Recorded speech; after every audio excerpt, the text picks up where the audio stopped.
Okay, welcome to the first lesson in electrochemistry.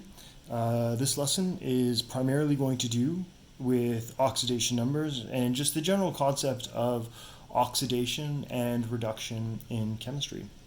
So, to segue from the previous unit, in the previous unit we were mostly concerned with the movement of protons. For example, an acid was a proton donor and a base was a proton acceptor. So we looked at the movement of a positive charge from one species to another.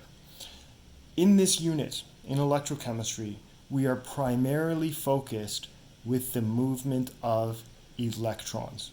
So, previous unit, we were looking at, using the Bronsted-Lowry definition of acids and bases, the movement of protons, but in this unit we are mostly concerned with the movement of electrons. So let's get started. Oxidation. This occurs when a substance loses electrons or increases in oxidation number. We're not going to bother with the definition of an oxidation number right now. We're just going to say that oxidation is when a substance loses electrons. So what's an example of that? If you have zinc metal, that is neutral. It can lose 2 electrons to form a 2 positive cation, and 2 electrons have been lost. So we would say that the zinc metal, because it has lost electrons, it has been oxidized. Reduction. Reduction occurs when a substance gains electrons, a decrease in oxidation number. So what is that? Well, if we have an aluminum ion,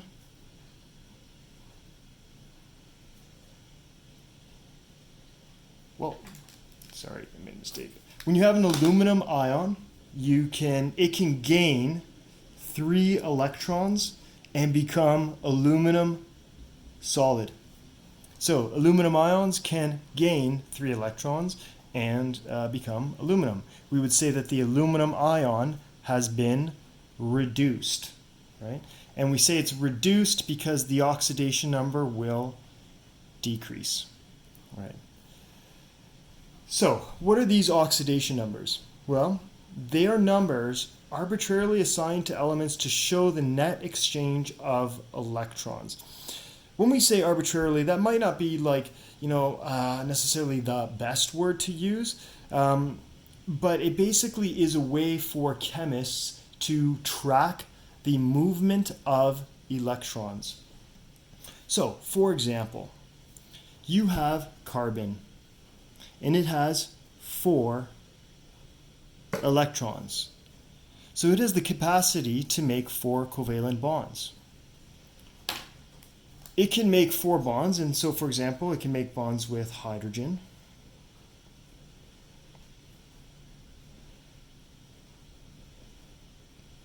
and now we see carbon has a full outer shell, and so does hydrogen, and they are sharing those electrons. That being said, if we look at carbon, carbon has an electronegativity of 2.5, whereas hydrogen has an electronegativity of 2.1. So that means that because carbon has the slightly higher electronegativity, even though this is a covalent bond, which means that they're sharing those electrons, carbon has a slightly stronger attraction to those electrons. And so we would actually go so far as to say it has an oxidation number of -4, and hydrogen has an oxidation number of +1. All right, and notice how we write the signs. The signs come before the number because hydrogen doesn't have a 1 plus charge and carbon doesn't have a 4 minus charge. Carbon just has a slightly stronger attraction to electrons, and so we say that it has quote unquote gained 4 electrons. All right, so so oxidation numbers. They are not necessarily the charge on the atom. And that makes sense because if we look at this species doesn't have a charge. It's neutral. Hydrogen is not 1 plus, right? And carbon is not -4. But carbon has the slightly higher electronegativity, so we say that it has gained those electrons. Okay, take a look at the writing convention. An oxidation number, the sign comes before the charge, right? So it's +2. Whereas for ions, it is 2 positive. So note that difference. Oxidizing agent. An oxidizing agent is a substance that oxidizes an element and is itself reduced. So an oxidizing agent will take electrons away from something else and gain them. Okay? So an oxidizing agent gains electrons, and that's kind of tricky because we just said oxidation is the loss of electrons, but the oxidizing agent causes the loss of electrons because the oxidizing agent is taking them. Okay, so it causes the oxidation of something else. So the oxidizing agent is reduced because it takes electrons away from something else. Reducing agent, just the opposite, is a substance that reduces an element and is itself oxidized. So it reduces an element by giving those electrons to something else and has therefore lost those electrons. All right, so let's use an example because that might be the best way to illustrate this. All right, so if we have lithium solid and iron 3 positive, going to make iron solid and lithium positive. Okay. Let's just take a look at this. Let me put on these states. Okay. So let's first take a look at lithium. Let's look at the flow of electrons here. Lithium goes from being neutral to positive. So we would say that lithium has been oxidized. It has lost electrons. So lithium has been oxidized. So what I'm going to write over here is lithium has been oxidized.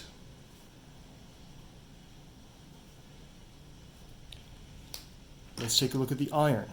The iron had a 3 positive charge, and now it has no charge. So how can it go from a 3 positive charge to a 0 charge? Well, it has to gain 3 negative things, and those 3 negative things happen to be electrons.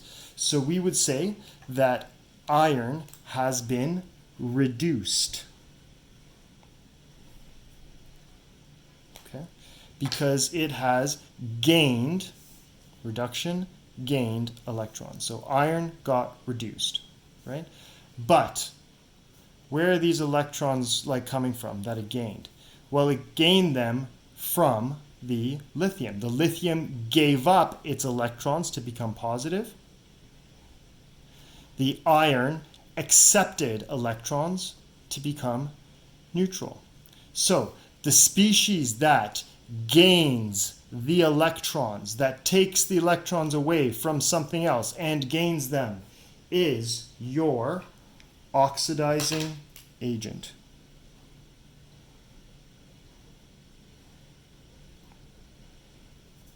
Okay, so iron is your oxidizing agent because it took electrons away from something else and gained them, and in doing so was reduced.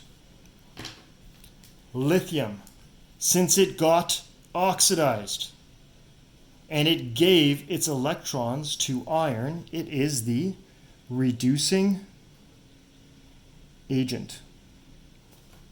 Okay, but here's the problem, and I'm not sure if you've noticed. Iron had to gain 3 electrons to become neutral. Lithium can only give up 1 electron at a time. So what would you have to do here? Let me repeat. Iron had to gain 3 electrons to become neutral. Lithium can only give up 1 electron at a time in order for it to have a full outer shell. So what would you have to do? You can pause the YouTube video if you want and think about it. Or we can just say that lithium has to have a 3 in front of it right there and a 3 here, because you have to have 3 lithiums each giving up an electron to the iron so that iron can become neutral, right? And so what causes this, this shift in, like what gets the electrons, what loses them? Largely, this has to do with one of the fundamental forces in the universe, which is the electromagnetic pull of one substance on the electrons of another substance, right? Remember, there's 4 fundamental forces in the universe: weak gravitational, strong gravitational, weak nuclear, strong nuclear, gravitational, and electromagnetic. So it's the electromagnetic attraction from one substance, one of their nuclei to the electrons on another one. All right. I apologize if I'm making a mistake. This is fully a one-take deal, like the opening of La La Land. Okay. Rules for assigning oxidation numbers. So we have some rules. But before that, I just want to say, remember, this is a way to remember it. Leo the lion says grr. Leo, loss of electrons, is oxidation. Grr, gain of electrons, is reduction. Okay, and another one is oil rig, right? Oxidation is loss, reduction is gain of electrons. Okay, let's quickly go over these rules because this is pretty straightforward. All atoms in the ground state, like not in a compound, so in their natural state, they have an oxidation number of 0. So if we take a look at this one, like sodium, right? The sodium atom is neutral, oxidation number 0. Chlorine exists as Cl2 in nature. Each chlorine there has an oxidation number of 0.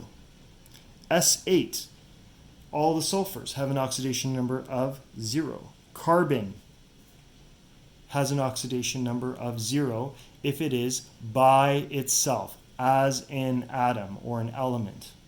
All right. Hydrogen in most compounds is 1+. So if you think about like HCl, or I'll give you another example, NH3, mostly hydrogen is +1 as an oxidation number. All right. And if you would look at this just really quickly, because this is a neutral molecule, if this has an oxidation number of +1, chlorine has to have an oxidation number of -1. And that also corresponds with the electronegativity, right? Like chlorine has a 3.0, hydrogen has a 2.1. So even though it hasn't technically gained the electron, right, it has a stronger pull on the electron and therefore is -1.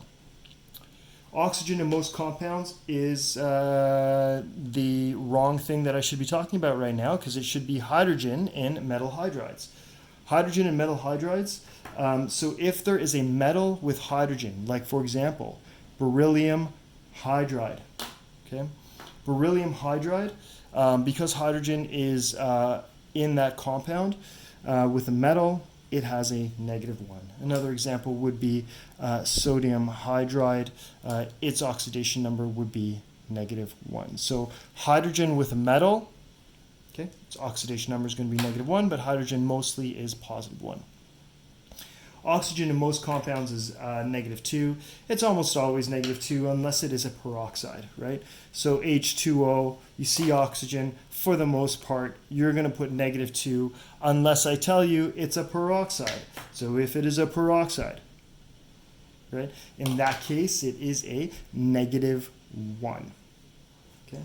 So oxygen is always -2 unless it is a peroxide, like hydrogen peroxide, which is what you use to clean wounds, disinfect surfaces, and also potentially color your hair if you so wish.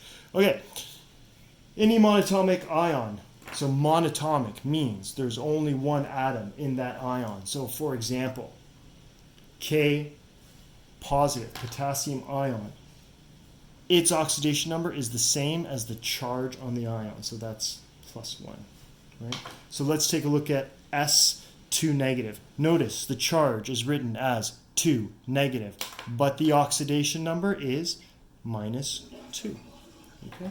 And then calcium, 2 positive, okay? Its oxidation number there is +2, okay? We have the soothing sounds of my dishwasher in the background. Enjoy it. Okay, the sum of the oxidation numbers of any neutral molecule is 0. So if we take a look at ammonia, for example, NH3, the H, we know, has to have an oxidation number of +1 because N is not a metal, so that one's definitely +1. There's 3 of them, and this is a neutral molecule, so nitrogen, can you guess it? Would be, there's 1 nitrogen, -3. Okay, great. The sum of the oxidation numbers of any polyatomic ion equals the charge on the ion. So for example, let's look at the phosphate ion. Oh, we have oxygen, not a peroxide. So therefore oxygen has to be -2. The overall charge on the ion is 3 negative. If you have 4 times -2, that is, I'll just put this down here, 4 times -2, that's -8. And the sum of the oxidation numbers must be equal to this overall charge. So what number added to -8 will give you -3? Well, that is 5, +5. So phosphorus in the phosphate ion has a oxidation number of +5. All right, let's flip to the next page. Okay, the next page is just a worksheet with a bunch of exercises for you to try. I'm going to give you a hand on a couple of these, and then you can get going on the rest. So let's just take a look at the first one. Nitrogen, N2. What is the oxidation number of nitrogen? Well, nitrogen is normally N2 in its ground state or its normal state. So the oxidation number of nitrogen there is just going to be, let's look back at our rules. All atoms in a ground state. Okay, this looks a lot like chlorine. Up, 0. Yeah, it's going to be 0. Okay, good. All right. Let's look at HNO3. Well, what was the rule for hydrogen in most compounds? Hydrogen in most compounds is +1. It's -1 in metal hydrides, but there are no metals here. It's not a metal hydride. So hydrogen is going to be +1. Oxygen is always -2. And then we're just going to do a little bit of mental math here. The overall charge on this molecule is 0. So nitrogen's oxidation number must cause the sum of the oxidation numbers to equal to 0. So what is the oxidation number there? You can just pause it and think about it. Okay, 3 times -2 plus 1, that's -5. So the nitrogen has to be +5 in order for the sum to equal to 0. So the answer there is +5. Okay, take a look. NO negative. Well, oxygen is always -2 because it's not a peroxide. It has to have, the sum of the oxidation numbers must be equal to the charge on the on the polyatomic ion. We saw that right here. The sum of the oxidation numbers of the polyatomic ion, charge on the ion. So nitrogen there has to be +1. Okay, great. All right, I'm just going to take us really quickly to this challenge question right here. Again, you have to remember that the sum of the oxidation numbers must equal the charge on the species here. The charge on the species is 0. Oxygen there is -2. Figure out the oxidation number of vanadium. Okay. It is a situation we will not run into very commonly in this course. Okay. So I will pause. I'll get you to pause and try it out for yourself, and then I'm going to reveal the answer. Okay, so hopefully you paused it and tried it out for yourself, and the answer there is 16/3, and or positive 16/3. Okay, and I just wanted to tell you, for the most part here, when we deal with oxidation numbers in this course, in general, like I would say 95% of the time, those oxidation numbers are going to be integer values. Okay, all right. Thanks for watching. Try out the rest of this page, and great. Yep. That is all.